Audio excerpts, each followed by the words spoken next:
자, 역사를 가장 역사답게 가르친다고 자부하는 황현필입니다. 삼국통일 파트가 거의 끝을 향해 달려갑니다. 지난 시간에 고구려 멸망 봤고요. 그 지난 시간에는 백제 멸망 보면서 백제 부흥운동까지 우리가 이야기했습니다. 근데 660년에 백제가 멸망되자 당나라는 백제 땅을 직접 지배하겠다고 웅진도독부를 설치합니다. 그런데요, 663년에는 당나라가 신라마저 직접 지배하겠다고 계림도독부를 설치하는데 이거 진짜 화나는 일 아닙니까?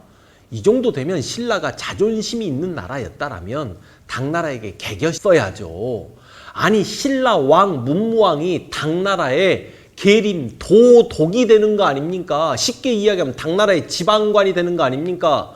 당시에는 아직 고구려가 멸망하기 전에 신라가 이때 당나라에게 저항하면서 오히려 백제 부흥군과 손을 잡고, 당시 고구려가 멸망하기 전이었기 때문에 이때 삼국이 다시 한번 당나라는 삼국을 다 직접 지배하려고 하는구나, 그 의도를 보여줬기 때문에 그때 삼국이 손을 잡았더라면 당나라 입장에서는 고구려를 멸망시킨다는 원대한 꿈을 포기할 수밖에 없는 상황이었던 건데, 그런 치욕을 당하면서도 신라가 당나라에게 납작 무릎을 꿇었던 거 아닙니까?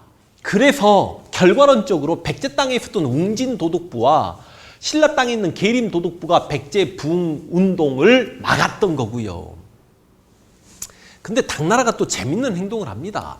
당나라의 벌모로 끌려가 있었던 의자왕의 큰아들 부여융을 데리고 와서 664년에 웅진도독부의 도독으로 앉힙니다. 코미디 같은 일이 벌어지고 있죠. 신라의 계림도독부의 도독은 문무왕 김범미인데, 이 김범미는 김춘추의 큰아들이고, 당시 망해버린 백제 땅의 웅진도독부의 도독은 부여융, 그러니까 의자왕의 큰아들이라면 둘은 물과 기름 원수 같은 사이잖아요. 기억나십니까?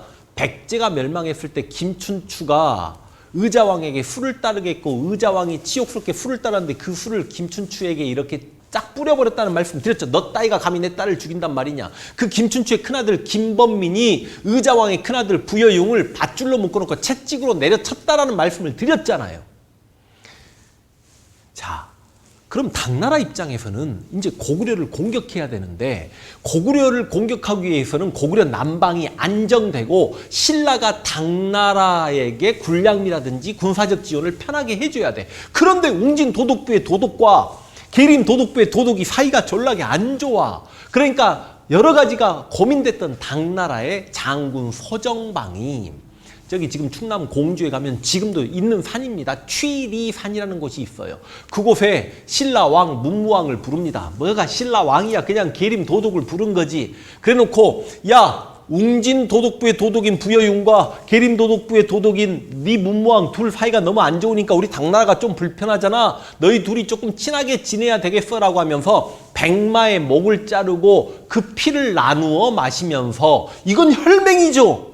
입술에 피를 묻혔던지 간에 진짜 피를 마셨던지 간에 백마의 피를 바르고 서로 화해했으면 이건 이제 혈맹의 맹약을 체결한 거 아니야. 이걸 치리산 회맹이라고 합니다. 665년이에요. 솔직히 말씀드리면 문무왕 입장에서 이거 진짜 치욕스러운 거지. 왜냐, 문무왕은 신라의 왕이야. 근데 부여융은 망해버린 나라의 왕자잖아요. 근데 동등한 이치에서 서로 화해를 하게 했으니 이때 문무왕은 아주 이를 갈았을 겁니다. 두고 봐라, 이 치욕을 내가 언젠가는 대갚으리라. 그러니까 신라가 어쩔 수 없이 지금 당나라에 수그리고 있었던 것도 맞지만, 객관적으로 보면 신라가 꼭 이렇게까지 했어야 되나라는 생각도 있습니다. 그리고 668년에 이제 끝내 고구려가 멸망했습니다. 근데 고구려가 멸망하면서 신라도 국력이 상당히 이렇게 강해진 것도 사실이에요. 연개소문의 동생 연종토가 고구려 남쪽의 성을 들어서 이렇게 신라에 항복한 부분도 있었고, 자, 그런데 이제 고구려가 멸망하니까 당나라는 평양에 안동도호부를 설치하고 고구려 다른 지역의 도독부를 몇 개 더 만들어 놓으면서 그 평양에 있는 안동도호부가 신라에 있는 계림도독부와 백제 땅에 있는 웅진도독부까지 다 관장하게 합니다. 이건 신라도 당나라의 지방의 도독으로 완전히 전락한 상황이죠. 그런데 이제 고구려도 그냥 망하진 않아요. 부흥운동이 전개됩니다. 고현무 장군이 안시성에서 부흥운동을 하는데, 역시 안시성은 그때도 엄청난 활약을 합니다. 물론 결과론적으로 안시성도 당나라에게 점령을 당하게 되는 거고, 황해도 한성 재령이라는 곳에서는요, 최고 건모잠이 나옵니다. 백제에는 복신이 있었다라면 고구려에는 건모잠이라는 장군이 있었는데 복신이나 건모잠이나 너무 욕심을 안 부렸어. 백제 복신도 자기가 왕이 될 수 있음에도 불구하고 내 소원은 백제의 부흥이지 내 일신의 영달을 꾀하기 위한 게 아니다라고 하면서 일본에 있는 부여풍을 데리고 와서 그를 왕으로 앉혔다가 복신이 죽음을 당하게 되는 거고, 마찬가지입니다. 황해도 재령에서 부흥운동을 전개했던 건모잠 역시 자기가 뭐 대빵이 될 수 있었음에도 불구하고 안승을 왕으로 추대합니다. 이 안승이 그러니까 연개소문 동생 연종토가 보자왕의 딸과 결혼했었거든요. 그 연종토의 아들이 안승이에요. 그럼 안승은 보자왕의 외손자이자 연개소문의 조카이자 연종토의 아들입니다. 그러니까 그 황해도 지역이 연종토가 다스리던 땅이었기 때문에 안승이 왕이 됐는데, 건모잠은 안승과 함께 손을 잡고 당나라와 가열차게 전쟁을 하고 싶었는데 이 안승 이 새끼가 겁쟁이야. 그래서 안승이 건모잠을 죽여버리면서 사실상 고구려 부흥운동도 실패로 끝납니다. 그래놓고 안승 이 새끼가 하는 짓거리가 자기 아빠 연종토도 신라로 도망을 쳤잖아요. 그러니까 안승도 신라로 튀는 건데 남쪽으로 내려와서 바로 신라로 들어가서 무릎 꿇기가 좀 자존심 상하니까 신라랑 타협점을 찾아가지고 내가 고구려 유민들 데리고 남쪽으로 내려와서 남쪽에서 부흥운동을 하겠습니다라고 해가지고 어디서 부흥운동을 하는지 아십니까? 이게 옛날에 수능이나 한능검 시험에도 한반도 지도 주고 나서 체크해가지고 이곳에서 고구려 부흥운동이 일어났습니다라고 시험에 진짜 많이 출제됐는데, 그마저 바로 전라북도 익산입니다. 아무리 봐도 백제 땅 아닙니까? 익산은 미륵의 성지라고 해서 백제 무왕이 천도하려고 했고, 여러분도 다 아시다시피 익산에 미륵사라는 어마어마한 절이 있고 지금은 미륵사지 석탑이 있는 그 동네 아닙니까?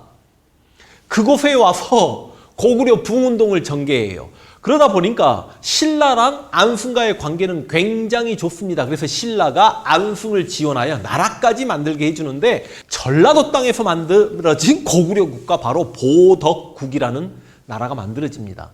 이제 뭐 비하인드 스토리로 이제 좀 하다 보면 옆으로 가서 이것도 문제인데, 이게 연개소문이 도교를 장려하면서 당시 고구려의 스님들이 연개소문 쌍 하면서 일본으로 해관이라든지 도연이라든지 이런 스님들이 일본으로 튀었고, 당시 보덕이라는 스님은 남쪽 백제로 내려왔거든요. 그래서 고구려에서 내려온 스님 보덕이 백제인들에게 이렇게 열광적 지지를 받았기 때문에 자신이 고구려 땅에서 내려온 안승 입장에서는 내가 예전에 보덕이다라고 해서 그 보덕의 이름을 따서 보덕국을 만들었는데, 이건 뭐 신라의 괴뢰 정부 수준이었다라고 봐야죠. 그리고 끝내 고구려 부운동이 실패로 돌아가고 나중에 이제 보덕국 역시 신라에게 투항을 합니다. 그런데 여러분도 아시다시피 고구려가 멸망하고 나서 당나라는 지금 신라까지 도독부로 인식하고 있는 거 아니야.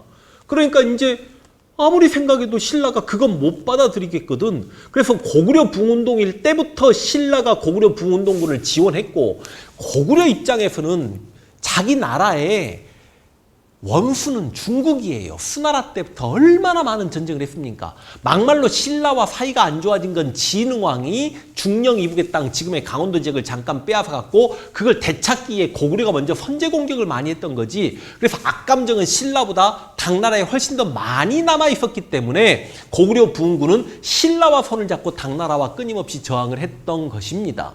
그런데 이제 이렇게 고구려 부흥운동도 거의 실패로 돌아가고 안승이 한반도 남쪽으로 내려와서 보덕국 만들고 그러고 있는 상태에서 김유신 장군도 이제 죽습니다. 673년인가 4년인가 김유신 장군이 죽죠. 죽고 난 다음에 신라와 당나라 간에 본격적인 전쟁이 계속되는데, 실은 여러 번의 전쟁에서 고구려 부흥군과 신라 연합군이 당나라에게 패배하기도 하고 그래요. 이거 신라 진짜 큰 위기였습니다. 잘못하면 고구려 백제 신라가 전부 다 중국 세력화 될 뻔했고, 진짜 우리가 잘못하면 짱깨말 쓰고 살 뻔했습니다. 신라의 말도 안 되는 이기적인 욕심 때문에. 그런데 이제 신라가 큰 전쟁에서 한 번 이깁니다. 그게 675년에 매소성 전투입니다. 675년에 당나장수 이근행이 이끄는 20만 당나라 군을 신라의 3만 군이 이겼다라고 합니다. 그러면서 말을 3만 피를 노획했다라고 하는데, 이거 100% 신뢰하기는 어려운 기록입니다. 왜냐하면 삼국사기가 친신라적인 역사서라는 건 다 알고 계시죠? 삼국사기 어떻게 나오냐면 당나라 군 20만 대군을 신라 3만 군이 이겼고, 그리고 3만 피를 노획했다. 그걸로 끝나버립니다. 그래서 보통 이제 학계에서는 어떻게 생각하냐면 당시 고구려나 한반도 전역에 있는 군대가 20만 정도였고 아마 매서성에서는 신라 3만 병력보다는 조금 더 많은 병력이 있지 않았을까 뭐 그 정도로 생각합니다만 매서성이 지금이 어디로 보냐면 경기도 연천 정곡리로 봅니다. 그 주먹도끼 발견된 유명한 동네인데요. 구석기 시대에. 구석기 유적지 이야기할 때 굉장히 유명한 동네입니다. 그래서 이제 매소성에서 승리하고 그럼에도 불구하고 전쟁의 항방은 거의 결정나지 않고 있었는데 신라 입장에서라면 참 다행인 게 지금의 티벳, 토번이 반란을 일으킵니다. 지도를 보시면 알겠지만 토번은 신라보다 한 10배 이상 큰 나라였습니다. 당나라 입장에서도 위기죠. 그러다 보니까 군대가 어쩔 수 없이 빠져나가는 상황이었고 그 빠져나가는 군대를 지금의 백강일 수도 있고 어디를 금가하고일 수도 있는 기벌포에서 신라가 해전에서도 승리하죠. 그래서 매서성 전투와 기벌포 전투에서 승리하면서 676년에 신라가 당나라를 완전히 몰아내게 됩니다. 그리고 실은 안동도부도 평양에 있다가 그 안동도부를 요동으로 옮기게 되면서 그래 대동강 이남은 신라 네가 갖거라. 원래 처음 김춘추가 당태종 이세민에게 사대할 때 고구려와 백제를 멸망시키면 대동강 이남의 땅은 신라가 갖겠습니다라고 약속을 해줬던 걸 당나라가 지키지 않았지만 이제 그 약속이 뭐 어쩔 수 없이 전쟁을 하는 과정에서 이렇게 실천이 돼버린 거죠. 그래서 이제 대동강 이남의 통일을 하게 됩니다. 그래서 우리가 보통 이제 삼국 통일이라고 해서 이렇게 공부를 하는데 제가 분명히 말씀을 드렸죠. 삼국이란 용어조차도 쓰고 싶지 않다. 왜냐하면 부여가 5세기까지 분명히 존재했고 가야는 6세기까지 존재했습니다. 낭랑군이 아니라 낭랑국으로 해석을 한다면 낭랑국도 4세기까지 존재했습니다. 고구려 백제 신라가 통일 위해 싸웠던 것은 불과 100년에 불과합니다. 그럼에도 불구하고 삼국시대라는 표현이 그렇게 마음에 들지 않고요. 그 다음 과연 이 신라의 통일을 우리가 통일이라고 인정하고 받아들여야 될 것인가? 자, 그냥 편하게 한번 말을 해보겠습니다. 지금 우리 남한과 북한이 휴전돼 있는 상태입니다. 정전돼 있는 시대를 우리는 살고 있죠. 분단 시대에 지금 지도를 보시면 이렇게 휴전선이 이렇게 있습니다만 만약에 말입니다. 우리가 지금의 평양 이남 땅까지 우리 대한민국 땅으로 하고 평양에서 원산 이북의 땅을 중국 땅이라고 하자. 중국하고 우리하고 지금 북한을 나눠 먹는 겁니다. 그렇게 해놓고 통일했다라고 이야기하실 겁니까? 아니 그렇잖아요. 지금 지도에도 평양 이남만 우리 대한민국 땅이고 그 이북은 중국 땅이야라고 해도 통일이라는 단어를 쓰기가 쪽팔릴 지경인데 그 엄청난 고구려의 그 대륙을 당나라에게 다 떠넘겨놓고 막말로 고구려 백제 신라가 우리 역사라고 보면 고구려 백제 신라 영토에 한 4분의 1 정도 먹어놓고 그걸 통일이라고 이야기한다는 게 말이 됩니까? 그걸 통일이라고 이야기하고 싶으면 고구려 멸망 30년 후에 등장한 발해를 우리 역사라고 하지를 말든지 발해를 우리 민족국가라고 하려면 남쪽의 신라에서 제발 통일했다는 표현을 좀 빼든지 정확히 이야기하면 백제 멸망이고 고구려 멸망이죠. 그리고 신라의 백제 병합이죠. 백제 왕 의자왕도 당나라에 끌려갔고 보장왕 역시 고구려 왕 보장왕 역시 당나라에 끌려갔고 그리고 고구려 수도 평양 역시 당나라 땅이었지 않습니까? 평양은 대동강 북쪽이니까 신라는 대동강 이남의 통일이었거든요. 왜 이런 걸 통일이라고 이야기하냐고요. 내가 하고 싶은 이야기는 뭐냐면 신라가 나름 국가 운영을 잘 해가지고 백제를 병합한 것까지는 신라 입장에서는 참 탁월한 능력을 보였습니다만 우리 입장에서 어찌 보면 고구려가 700년간 만주 벌판을 호령하다가 그 고구려가 무너짐으로 인해서 발해가 훗날 200년 이상 더 유지가 되긴 합니다만 발해는 고구려만큼 그렇게 강성했다라고 말씀드리긴 좀 어려운 측면도 있고 발해 피지배층은 말갈족도 많았기 때문에 정서적으로 우리는 고구려에게 더 애착이 간단 말이죠. 그래서 고구려가 무너지게 되면서 이 협소한 한반도 상관에 갇히게 되는 이 안타까움 때문에 오죽하면 단지 신채호 선생님조차도 김춘추와 김유신이 외세를 끌어들여 우리 형제국가를 친 죄는 용서할 수 없다. 이들이 설령 고구려의 광활한 영토를 되찾고 더 나아가 중국 진화까지 우리 땅으로 만들었다 손 치더라도 이들의 죄를 용서할 수 없을진데 작금의 학자들이 이들을 통일의 영웅이라 칭송하니 안타깝기 그지없다. 그렇게 말씀을 하셨겠냐고요.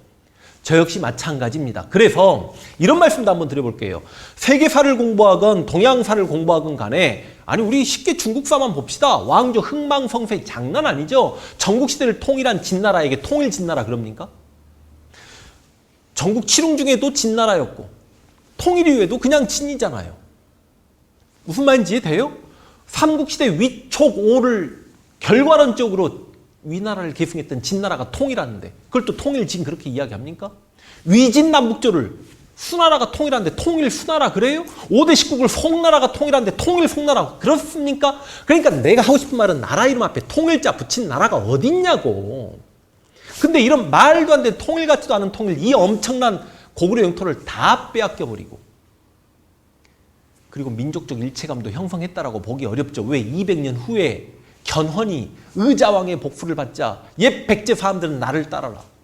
후백제 만들어져 버리고 궁의 애꾸눈이 옛 고구려의 영광을 재현하자. 그러니까 바로 200년 후에 분열돼가지고 후 고구려가 만들어져서 후 삼국 시대로 접어들게 되면 이거는 200년 동안 신라가 민족적 일체감을 형성시키지도 못했다는 거 아닙니까? 그러니까 통일라고 보기에는 여러 한계점이 있음에도 불구하고 너무 안타깝고 너무 좀 뭔가 역사에 죄를 지은 것 같기 때문에 이걸 통일란 단어를 써서 위안으로 삼으려고 했던 거 아닌가 우리가 한 번쯤 좀 생각해 봐야 되지 않나라는 말씀을 드리고 싶고요.